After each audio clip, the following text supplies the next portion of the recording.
Diz assim a palavra do Senhor. Então Simão Pedro perguntou-lhe: Senhor, para onde vais? Jesus respondeu: Para onde eu vou, não podeis seguir-me agora. Mais tarde, porém, me seguirás. E Pedro lhe disse: Senhor, por que não posso seguir-te agora? Darei a minha vida por ti. Jesus respondeu: Darás a vida por mim? Em verdade te digo, antes que o galo cante, tu me negarás 3 vezes. Não se turbe o vosso coração. Credes em Deus, credes também em mim. Na casa do meu Pai há muitas moradas. Se não fosse assim, eu vos teria dito, pois vou preparar-vos lugar. E se for e vos preparar lugar, virei outra vez e vos levarei para mim, para que onde eu estiver, estejais vós também. E vós conheceis o caminho para onde vou. E disse-lhe Tomé: Senhor, não sabemos para onde vais. Como saber o caminho? Como podemos saber o caminho?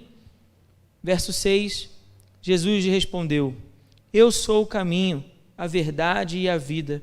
Ninguém chega ao Pai a não ser por mim. Amém? Vamos orar mais uma vez. Pai querido, obrigado, Senhor, por essa porção da Tua palavra que nós acabamos de ler. Pedimos que no nome de Jesus o Senhor possa falar aos nossos corações, assim como o Senhor já tem falado através das canções, Senhor. Pedimos, ó Pai, que em Teu santo amor e graça, o Senhor derrame sobre nós uma porção, ó Deus, do Teu Santo Espírito para o entendimento da Tua palavra. Ajuda-nos, ó Deus, a compreender as verdades espirituais nesse texto, Senhor. Que o nosso coração possa estar aberto, que a nossa mente possa estar atenta, os nossos ouvidos estejam abertos, ó Deus, aquilo que o Senhor deseja falar. Pai querido, em nome de Jesus, sê conosco aqui nesse lugar, toma nossas vidas em Tuas mãos. Nós oramos assim, com perdão dos nossos pecados e em nome de Jesus, amém.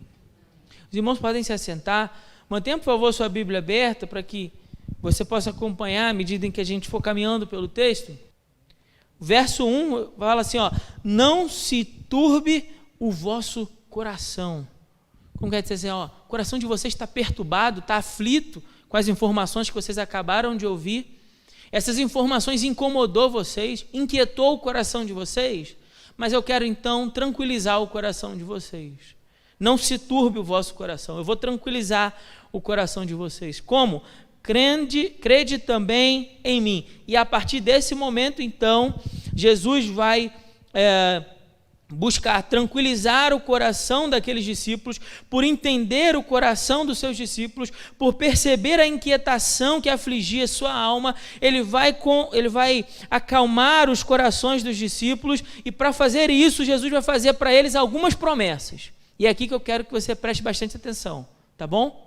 Então, a partir daqui, a gente vai entrar realmente no assunto dessa noite. A partir desse momento. E eu hoje vou falar de um único assunto aqui nessa conversa de Jesus. Eu só quis narrar isso para você entender o contexto dessa aflição deles, de falar, poxa, está chegando a hora de Jesus. Eles não entendem que Jesus será ressuscitado, certo? Eles ouviram Jesus falar, mas eles não sabem como é que isso vai acontecer. Jesus está falando, olha, está chegando a minha hora, tem um traidor no meio de vocês. E até o Pedrão, que é o mais corajoso no meio deles, que fala, olha, eu vou com você para onde você for, Jesus está falando, ó, você também vai me negar. Então o coração deles está aflito. Então Jesus vai acalmá-los. Para fazer isso, Jesus faz para eles algumas promessas. Hoje eu quero falar apenas de uma, que é a primeira promessa que aparece nesse texto. E ela aparece aqui a partir do verso 2, e ela vai até o verso 6. Vamos ler novamente o texto? Diz assim: na casa do meu Pai há muitas moradas. Se não fosse assim, eu vos teria dito, pois vou preparar-vos lugar. E se eu for e vos preparar lugar, virei outra vez e vos levarei para mim, para onde eu estiver, estejais vós também. Essa é a promessa que Jesus faz para aqueles discípulos. E ele continua dizendo, e vós conheceis o caminho para onde eu vou. Mas disse-lhe Tomé, Senhor, não sabemos para onde vais. Como podemos saber o caminho? Jesus lhe respondeu, eu sou o caminho, a verdade e a vida. Ninguém chega ao Pai a não ser por mim. Se você ainda não pegou bem, eu quero sintetizar essa promessa com uma única expressão nessa sessão que a gente leu, nesse fragmento do texto que a gente leu. Aonde está essa promessa? Essa promessa está na expressão: vou preparar-vos lugar. Na casa do meu Pai há muitas moradas, se não fosse assim, eu vos teria dito, pois o quê? Vou preparar-vos lugar. Essa é a promessa de Jesus para acalmar o coração dos discípulos. Não se turbe o vosso coração, credes em mim. Por quê? Porque eu vou preparar um lugar para vocês. Eu estou indo sim, mas o meu objetivo é preparar um lugar para vocês. E essa é uma promessa do cristianismo. Essa é uma promessa da crença do mundo em que nós declaramos Jesus Cristo como nosso Senhor e Salvador. Que promessa é essa? De que o céu é real. De que o céu é real. Que o céu não é uma ilusão. Que o céu não é uma fantasia religiosa criada pelos cristãos.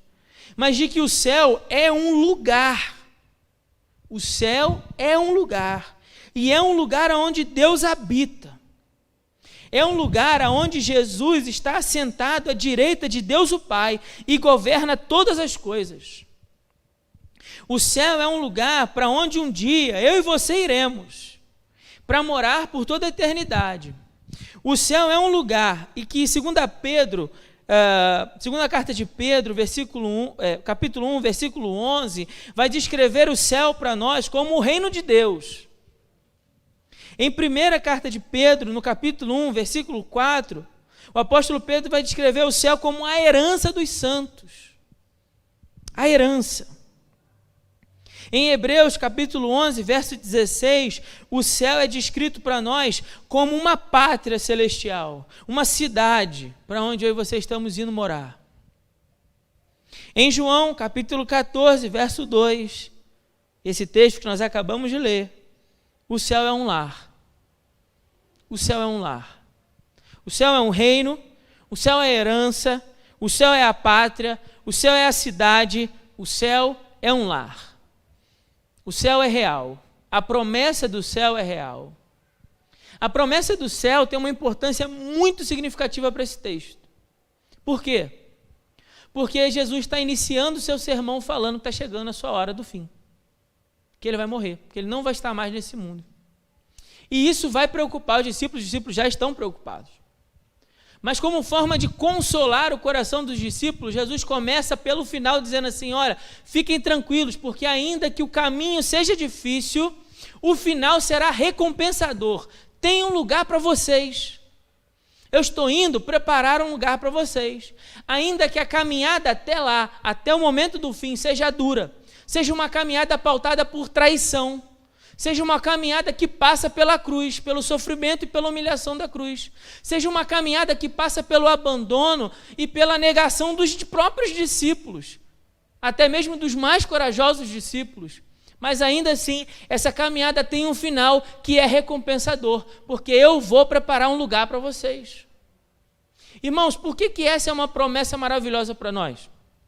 Porque ela deve nos dar a esperança de enfrentar as dificuldades do caminho cristão, da jornada, do caminhar da vida cristã, que nós abraçamos nessa vida, com a alegria de que no final o que nos aguarda é uma recompensa. Então, o que nos permite enfrentar as dores e dificuldades do amanhã? Com certeza não é as falsas promessas que existem por aí. Como assim, pastor? As falsas promessas do tipo, venha para Jesus e todos os seus problemas serão resolvidos. Bom, não é essa a promessa. A promessa também não é, venha para Jesus e se você tem uma doença, você será curado agora, imediatamente. Como se Jesus fosse o gênio da lâmpada, em que nós vamos esfregar a lâmpada, ele vai se apresentar dizendo assim, o que você deseja? E aí você vai dizer o que você deseja, se é uma cura, se é libertação, se é prosperidade, se é uma porta aberta, enfim, como se Deus fosse o gênio da lâmpada. Não é esse Jesus do cristianismo. Mas é uma promessa de que na caminhada, na jornada cristã, ainda que haja dor e desapontamento, ainda que haja traição, dificuldades e angústias, ainda que o nosso coração esteja aflito, o final é recompensador, porque no final nós temos a promessa de um lar celestial, de um lugar de descanso. Essa é a promessa que Jesus começa. Jesus não promete àqueles discípulos para que eles, olha, não se turbem o vosso coração, vai dar tudo certo. Não se turbe o vosso coração, vai ser sempre dia de sol, vai ser sempre o dia onde o vento sopra favoravelmente as velas do barco da sua casa e da sua família, a sua embarcação da sua vida, o vento sempre sopra favoravelmente as velas do seu barco. Nesse mar não tem tempestade, nesse mar não tem rochas perigosas. Não, a viagem vai ser muito tranquila. Não se preocupem, vai dar tudo certo, afinal de contas vocês são campeões. Não é essa a promessa. Poderia ser, né? Mas não é essa a promessa. Fiquem tranquilos. A noite estava começando. Você já pensou nisso? Eu queria ir assim fundo mais no texto nos próximos capítulos, mas vamos começar a pensar sobre isso. Aquele jantar iniciou uma noite que vai se prolongar pelos próximos capítulos de João, e essa noite não é legal. A gente está começando a ler os primeiros acontecimentos de uma noite em que vai terminar com Jesus sendo julgado diante dos fariseus e dos escribas, aonde Jesus vai ser humilhado, esbofeteado, cuspido, maltratado, e aonde os discípulos não vão ter coragem de acompanhar eles, vão fugir no meio da noite, porque afinal de contas nem eles conseguiam imaginar que tudo aquilo iria acontecer. A noite vai ser bem tempestuosa, bem difícil. Há momentos onde enfrentamos na nossa vida, onde a noite parece sim mais escura do que o normal, mais longa do que o normal. Essa será uma noite assim. Mas a promessa de Jesus é que ao final de toda essa escuridão da noite, o sol da justiça há de brilhar. Na manhã de Páscoa, aquilo que aparentemente era uma derrota se transformará em vitória. Mas até lá há um caminho a percorrer. Há um caminho. É por isso que o Evangelho, o cristianismo, no início da sua história, quando a gente vai ler o livro de Atos, os crentes são chamados de o povo do caminho. Do caminho. Que caminho? Caminho Jesus. O caminho chamado Jesus. O caminho que ao final conta com essa maravilhosa promessa de que o céu é uma realidade.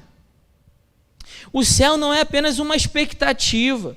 O céu não é uma ilusão, como eu disse aqui. O céu não é um conto, uma fábula. O céu é uma realidade. Jesus disse, prometeu. A Bíblia disse que Jesus viria e ele veio. A Bíblia disse que Jesus faria coisas que ele fez. A Bíblia disse que Jesus morreria e ele morreu. A Bíblia também disse que ele ressuscitaria e ele ressuscitou. E a Bíblia também diz que ele foi preparar um lugar. E eu acredito que essa promessa também é verdadeira. Amém ou não? E é com base nessa promessa que nós então andamos e somos o povo chamado do povo do caminho. Com base nessa promessa. Agora tem um detalhe aqui muito interessante, quando ele fala, vou preparar um lar para vocês, é porque João retrata bem Jesus como a figura do noivo. E o noivo, naquele período histórico, o noivo lá no primeiro século, ele, quando fazia o acordo de casamento com a moça que ele estava desejoso de casar, né? Ele ia lá para o pai da moça, e aí eles então fechavam um acordo, era um contrato de casamento que ele fechava com o pai, né? O pai do moço, na verdade, fechava com o pai da moça, ou então o próprio moço, se não tivesse pai vivo, fechava com o pai da moça.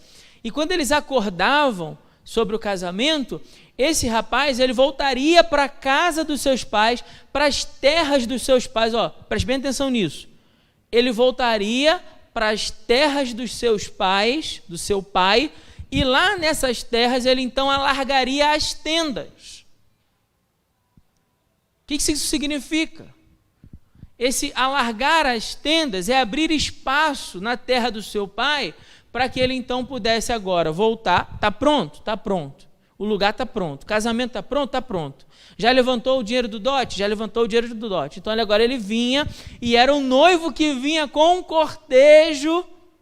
Olha só, que interessante. Uma curiosidade bíblica que de repente vai fazer você entender outras passagens bíblicas, tá certo? Mas não dá tempo da gente explorar todas elas hoje aqui. Mas aí era o noivo que vinha com um cortejo. No nosso casamento ocidental, está lá o noivo, né? Está o pastor, né? Ou o padre, enfim, que for celebrar lá o casamento. Está o noivo, e aí então entra quem? A noiva. Não é assim? No nosso casamento ocidental. No Oriente, no período de Jesus, a noiva estava lá.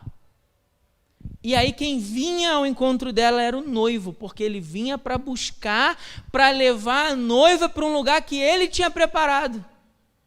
Entendeu agora a passagem? Deu para ficar mais claro por que Jesus está falando isso? Ainda não? Vamos melhorar isso.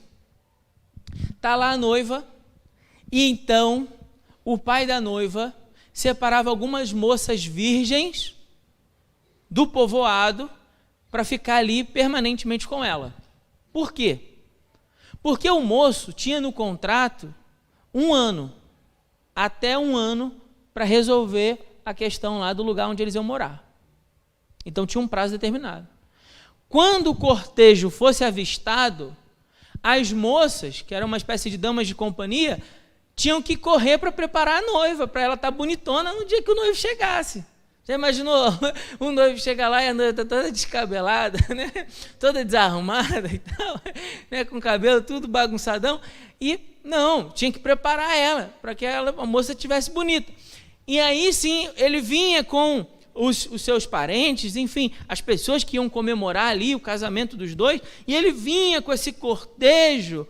E aí essas damas de companhia, essas noivas, essas moças, perdão, que você conhece na Escritura, os que têm mais tempo aqui no Evangelho, como a parábola das virgens. Entendeu a parábola das virgens?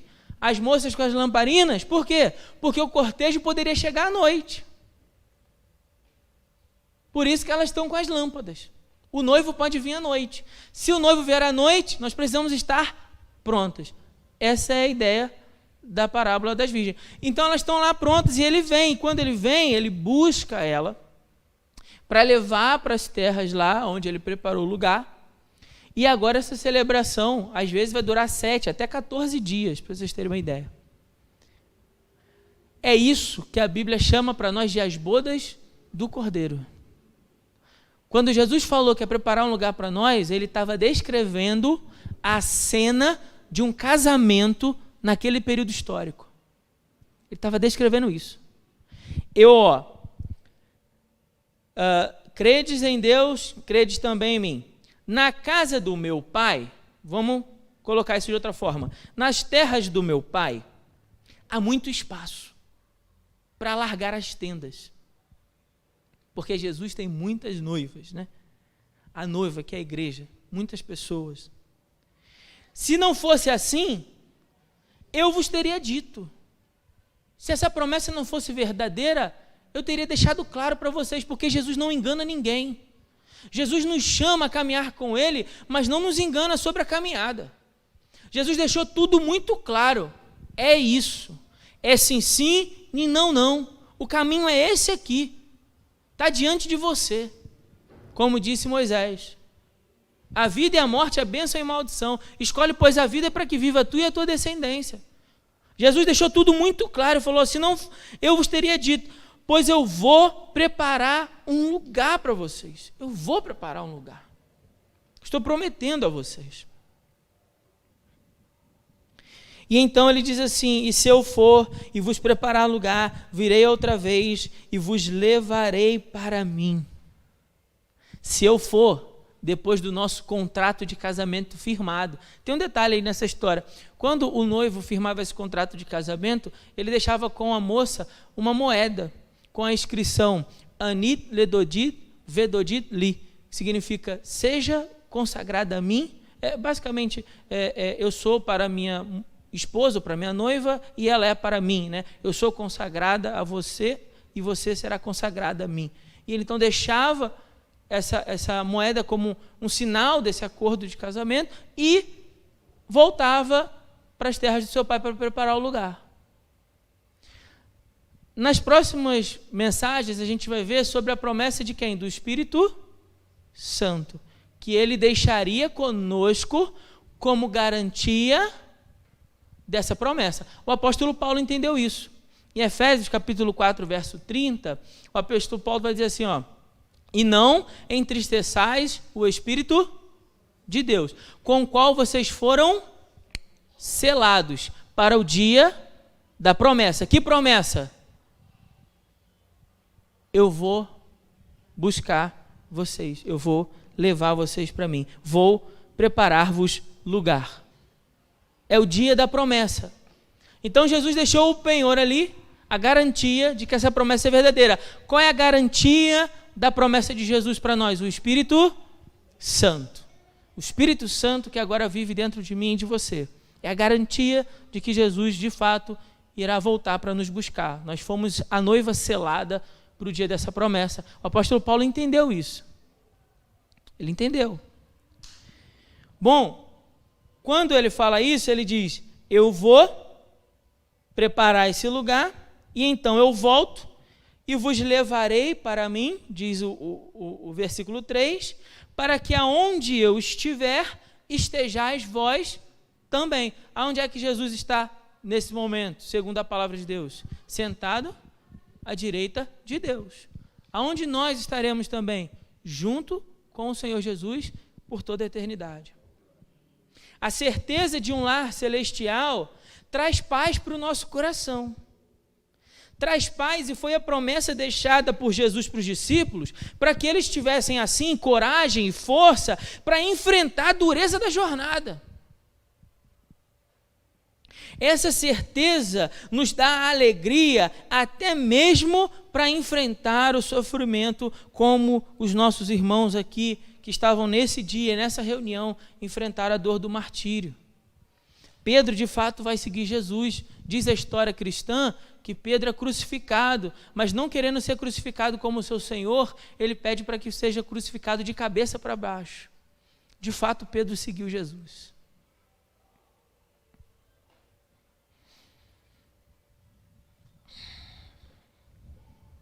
Aí você consegue entender por que o coração do discípulo era verdadeiro quando ele declarou aquelas palavras. A intenção era verdadeira, ele realmente queria.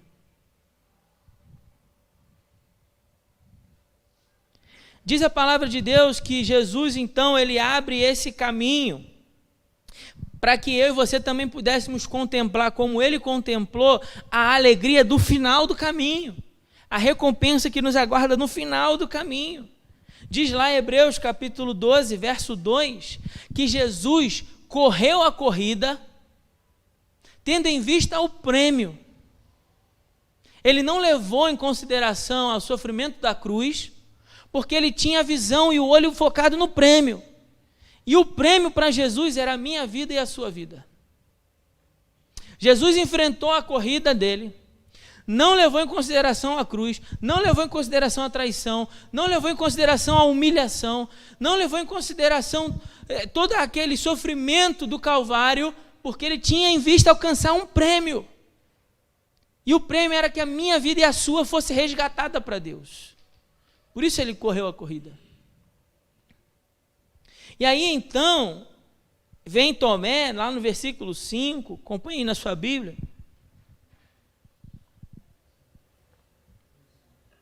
E vai fazer a pergunta que todos nós gostaríamos de fazer também. Né? A gente fala tanto do Tomé, coitado. Tomé vive apanhando, né, nas pregações por aí, coitado do Tomé. Né? O Tomé é o sem fé, Tomé é o sem fé. Mas Tomé era um homem de coragem. Porque é preciso ser homem para esboçar a própria opinião diante dos seus pares. É preciso um homem para dizer assim, não, vamos, nós também vamos morrer com ele. Vocês lembram desse texto, João capítulo 11, que nós lemos aqui? Quando os discípulos estão com medo de voltar para perto de Jerusalém, lá quando Lázaro está doente, e aí todo mundo fica comendo e fala assim, mas eles estavam tentando te matar, Jesus, a gente vai voltar para lá? É Tomé que abre a boca para dizer, não, vamos nós também para morrer com ele. E aí os discípulos se calam e acompanham Jesus, que era um homem de coragem para expor a sua opinião, um homem de personalidade, com toda certeza, porque ele não se deixou levar pela opinião dos outros, de dizer assim, Jesus ressuscitou, a gente vai ver isso lá na frente, mas eu estou adiantando aqui para você ficar com uma outra imagem de Tomé, coitado do Tomé, vive apanhando, né? Algum dia tem que alguém falar bem dele também. E aí, quando eles falam assim, Jesus ressuscitou e ele não está presente, ele fala assim, não, só acredito se eu o quê? Tocar. Ou seja, o Tomé é o verdadeiro homem que não é o Maria vai com as outras. Né? Já ouviu essa expressão, Maria vai com as outras? Que quem fala alguma coisa a pessoa acompanha, né? Para onde o vento soprar, a pessoa vai. Não, Tomé não é assim não. Só acredito se eu experimentar também. Se eu tocar lá nas chagas, aí eu acredito. Aí Jesus é tão maravilhoso e conhece o nosso coração, que na segunda vez que ele volta só por causa do Tomé. Mas a gente vai falar disso mais para frente. Ele vai voltar só por causa do Tomé, para que Tomé pudesse tocar na mão dele também. Que bacana, né? Tomé é corajoso, então ele vai falar, Jesus, você está falando que você vai preparar um lugar, mas tem que te dizer uma coisa, Jesus, a gente não sabe o caminho. Como a gente pode saber o caminho? Como a gente pode ir para onde você vai se a gente não sabe o caminho, Jesus? Explica esse negócio para a gente melhor. Aí Jesus é tão maravilhoso e conhece o nosso coração, que ele vai explicar para o Tomé e vai dizer assim, um dos textos que a gente mais conhece, né? Na igreja a gente sabe esse versículo quase de cor, a maioria de nós pelo menos. Diz assim, eu sou o caminho, a verdade e a vida. Ninguém chega ao Pai a não ser por mim. Jesus está dizendo para Tomé exatamente tudo o que ele precisa a partir desse momento. Tomé, o caminho sou eu. Tomé, eu não sou apenas um lugar para onde você vai, Tomé. Eu sou a maneira pela qual você vai chegar lá, Tomé. Tomé, o caminho sou eu, Tomé. O caminho é seguir os meus passos, Tomé. Quer chegar ao céu, Tomé? Não tem outro caminho que não seja Jesus. Jesus é a única estrada segura para o céu. Não tem outro caminho, não tem um atalho, uma maneira mais fácil de obter a salvação. O único caminho pelo qual o homem é salvo é pelo caminho chamado Jesus.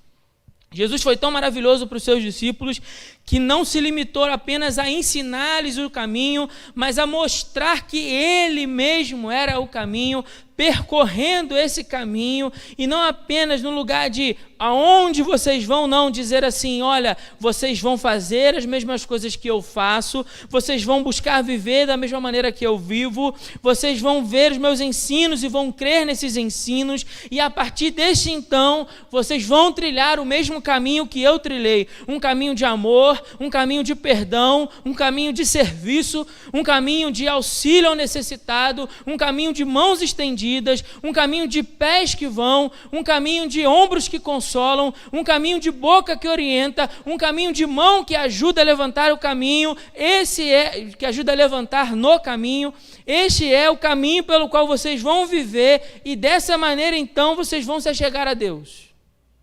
Mas entenda, isso não é obra, é graça.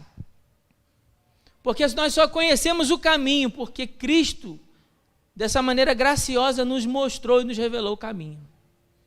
De maneira que andar pelo caminho não é um pagamento para a salvação, é um privilégio. Andar pelo caminho é um privilégio. O seu sacrifício glorioso naquela cruz nos abriu um acesso que agora possibilita até o mais vil pecador, arrependido, encontrar o perdão dos pecados e lugar seguro na presença de Deus. Porque Cristo percorreu o caminho, Ele agora nos abriu esse acesso. Seu sangue derramado na cruz abriu para nós essa estrada reta que nos leva à presença de Deus pelos séculos dos séculos. A certeza que nos foi assegurada por Jesus de um lar celestial preparado para nós, que nos permite suportar os obstáculos do caminho, as dificuldades ao longo do caminho. Essa mesma certeza é o que nos dá ânimo e deu também ao apóstolo Paulo, quando lá em Romanos capítulo 8, verso 18, ele diz: porque para mim eu tenho por certo que os sofrimentos do tempo presente não hão de se comparar com a glória que nos será revelada. Paulo enfrentou a dificuldade do caminho porque ele tinha os olhos na recompensa. Então ele diz, olha, o sofrimento do presente, fichinha. E esse homem é um homem que sofreu. Leia depois lá na segunda carta dos Coríntios que você vai ver o tanto que Paulo sofreu. Chicoteada, apedrejamento, perseguição, prisão, naufrágio. O homem sofreu demais. E esse homem que está dizendo para mim e para você, olha, os sofrimentos desse tempo não se comparam com a recompensa que nos será revelada em Cristo Jesus. É esse homem. Por fim, a promessa de um lugar de descanso nos foi assegurada em Cristo Jesus. E é por meio dele, Cristo, que nós temos acesso à pátria celestial, ao reino eterno do nosso Deus, à herança reservada para os santos, à cidade santa, a Nova Jerusalém que desce dos céus, a um lar preparado para nós, as tendas do noivo. É porque Cristo, então, agora nos assegura esse caminho, que eu e você, tendo essa certeza de que nós estamos indo em direção a esse lugar de descanso, encontramos coragem agora para enfrentar, seja quais forem as dificuldades que se colocarem no nosso caminho, sabendo que nós estamos no caminho correto que nos leva a Deus, Cristo Jesus, o nosso Senhor. Que Deus abençoe você, que você também tenha a coragem de trilhar o caminho chamado Jesus, que a promessa da pátria celestial possa ser aquilo que nutre o teu coração de combustível para enfrentar toda dificuldade, todo sofrimento, toda barreira, todo desapontamento, toda traição, toda dor, toda angústia que se colocar no caminho, sabendo que a recompensa que nos está reservada é muito superior a tudo isso que nós vivemos nesse tempo. Bom, meu irmão, se você chegou até aqui nesse vídeo, eu quero te fazer uma pergunta. Alguma vez você já foi convidado para pregar e você ficou perdido sem saber como se preparar, como preparar o seu sermão? Ou de repente você até escolheu o texto, você orou, né? E escolheu o texto, mas depois quando você ficou diante do papel, você ficou travado, sem conseguir ali desenvolver e organizar as ideias para te ajudar no momento que você estivesse na frente da igreja para entregar o seu sermão. Se alguma vez já aconteceu isso com você, eu quero convidar você a participar do meu curso chamado Curso Cartilha do Pregador. É um treinamento online para capacitar você, para te oferecer ferramentas para a construção do seu sermão ou do seu estudo bíblico. E não só isso, não. Você vai aprender essas ferramentas e você vai aprender a como apresentar o seu sermão com muito mais desenvoltura para os seus ouvintes. Se você também se interessa por isso e você quer se aperfeiçoar para realizar o seu ministério com ainda mais excelência, clica no link abaixo desse vídeo aqui na descrição e eu te vejo na nossa primeira aula. Um grande abraço e que Deus te abençoe.